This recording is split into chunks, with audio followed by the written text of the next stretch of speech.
बाबर आजम और शाहीन शाह अफरीदी श्रीलंका सीरीज में रेस्ट करेंगे क्योंकि पाकिस्तान क्रिकेट बोर्ड यानी पीसीबी और क्रिकेट ऑस्ट्रेलिया की डील हुई है कि वो बिग बैश लीग का पूरा सीजन खेलेंगे। माज सदाकत को आपने टीम में नहीं रखा, उनकी जगह रख दिया ख्वाजा नाफे को।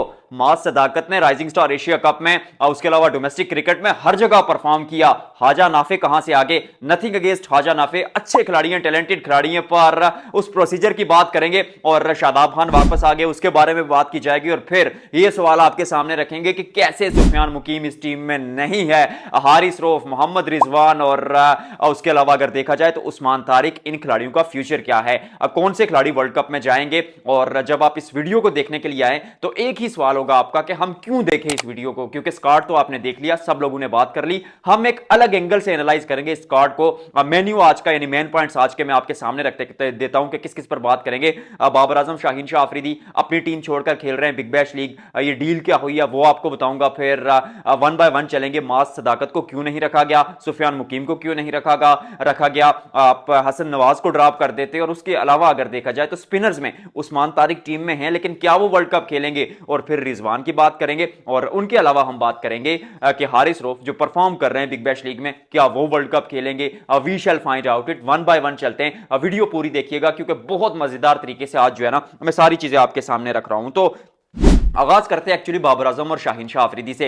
ज्यादा टाइम नहीं लूंगा, सीधी बात है कि बिग बैश लीग का वो पूरा सीजन खेलेंगे क्योंकि क्रिकेट ऑस्ट्रेलिया को बिग बैश लीग की व्यूवरशिप और रेवेन्यू जनरेशन में फायदा हुआ है। 16% इंक्रीज आया उस रेट में पिछले साल की निस्बत। तो उनका क्रिकेट ऑस्ट्रेलिया का और पीसीबी की एक डील हुई है कि हम वर्ल्ड कप से पहले पाकिस्तान में तीन T20 मैचेस खेलेंगे और अगर क्रिकेट श्रीलंका उनसे राजी हो जाता है, श्रीलंकन क्रिकेट बोर्ड, तो फिर ऑस्ट्रेलिया और पाकिस्तान 5 T20 मैचेस की सीरीज खेलेंगे श्रीलंका में। सबसे पहले आपको ये खबर दे रहा हूं और जवाब में पाकिस्तान ने कह दिया कि ठीक है, हमारे मेन खिलाड़ी जो हैं वो बिग बैश लीग खेलेंगे क्योंकि कॉन्ट्रैक्ट जो था उसकी कमिटमेंट यही थी कि आप पूरा सीजन खेलेंगे।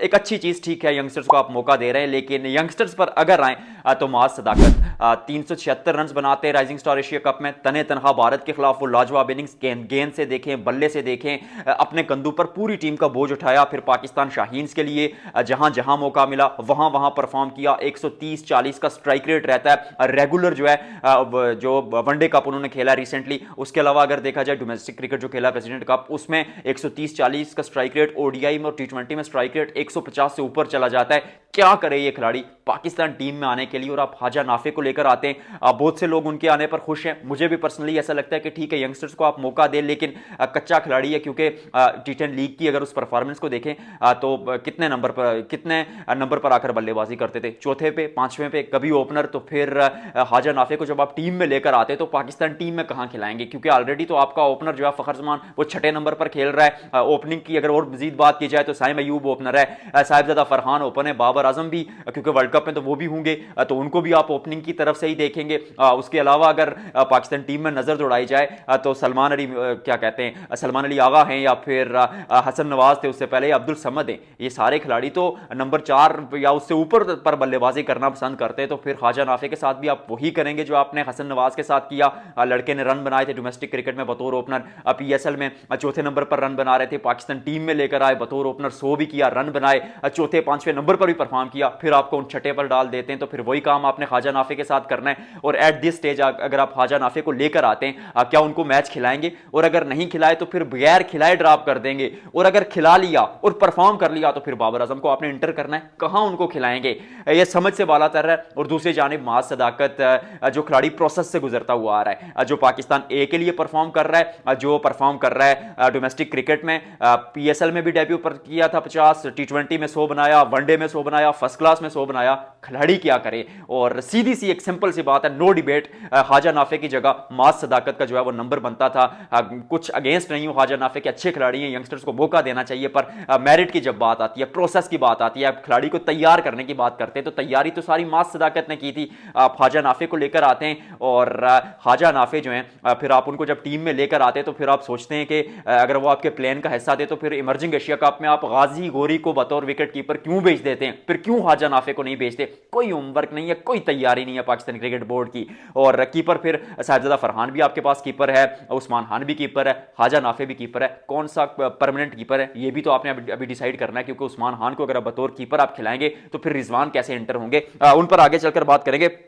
उसके बाद हसन नवाज की तो मैंने बात कर ही दी है, खैर उनका ड्रॉप करना बनता था क्योंकि छठे नंबर पर जितनी वो बल्लेबाजी करते हैं सच कहूंगा उतनी शादाब खान भी कर लेते हैं। आईएल टी20 में 2 छक्के पिछले मुकाबले में जरूर लगाए, कुछ रन जरूर बनाए, पर ये खिलाड़ी जो है ये टॉप ऑर्डर का खिलाड़ी है, या बतौर ओपनर परफॉर्म करते हैं या 3 या 4 या अगर बहुत नीचे लेकर जाएंगे तो 5वें नंबर पर, वो भी मेरे नजदीक उनके लिए सूटेबल नहीं है, लेकिन छठे 7वें नंबर पर आप उनसे फिनिशर की डिमांड नहीं कर सकते। तो फिर शादाब खान वो काम कर लेंगे, बॉलिंग भी करते हैं, बैटिंग भी करते हैं, और मैनेजमेंट ये जो है इस्लामाबाद यूनाइटेड की भी मैनेजमेंट है, कप्तान वही है, कोच वही है, और ये चाहते हैं, और इनका जो एक फार्मूला ये है, मैं अक्सर कहा करता हूं कि ये ऑलराउंडर्स को बहुत पसंद करते हैं, और 11वें नंबर पर भी उस खिलाड़ी को ढूंढ रहे हैं जो बैटिंग कर लेता हो।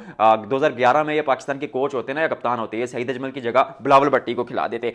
अगला पॉइंट जो है वो उस्मान खान और मोहम्मद रिजवान का मैं रिलेट करूंगा।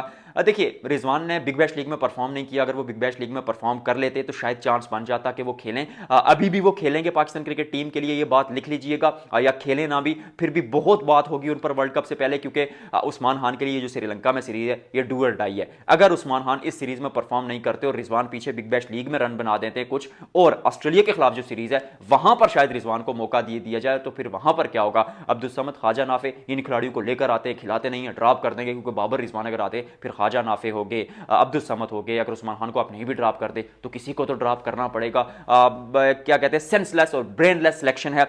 उसके अलावा स्पिनर्स की बात करें, शादाब खान के बारे में ज्यादा बात इसलिए नहीं करूंगा, सुफियान मुकीम पर पहले थोड़ी बात कर लेते हैं, फिर शादाब खान की तरफ जाते हैं। उसके बारे में सुफियान मुकीम के बारे में बात करना इसलिए जरूरी है कि पिछले जो रिसेंटली अभी कल की बात है कि प्रेसिडेंट कप खत्म होता है, 9 मैचेस में 20 विकेटें लेते हैं, 20-21 विकेटें, 14 की एवरेज है, 6 के आसपास का इकोनॉमी रेट है। राइजिंग स्टार एशिया कप उस क्या कहते हैं आपको सुफियान मुकीम ने जिताया, मां सदाकत ने रन बनाए, ठीक है, कंट्रीब्यूशन था। अहमद दानियाल का वो एक आखिरी ओवर अगर हटा दें तो उतनी अच्छी गेंदबाजी नहीं की थी अहमद दानियाल ने। सुफियान मुकीम ने क्या किया था, सेमीफाइनल में आप श्रीलंका के खिलाफ मुकाबला हार रहे थे, 70 गेंदों पर 72 रन चाहिए थे, 9 विकेटें अगली टीम के हाथ में थी। सुफियान मुकीम आता है, बीच में 3 विकेट ठक ठक ठक करके उड़ाता है और आपको मैच जितवा देता है। फाइनल में भी आपकी टीम नीचे लगी हुई थी, सुफियान मुकीम आते हैं, 2 बीच में बड़ी विकेटें जो है वो लेते हैं, आपको टीम में लेकर वापस आते हैं। फिर पाकिस्तान टीम में भी 10 मैचेस में 21 विकेटें, 6 का इकोनॉमी रेट, 12 की एवरेज, करे क्या बंदा पाकिस्तान टीम में आने के लिए। और अगर ठीक है आप पेबरार को रखेंगे क्योंकि उनके पास वैरायटी सुफियान से ज्यादा है, we have to accept this, और उस्मान तारिक आपके पास एक मिस्ट्री स्पिनर है,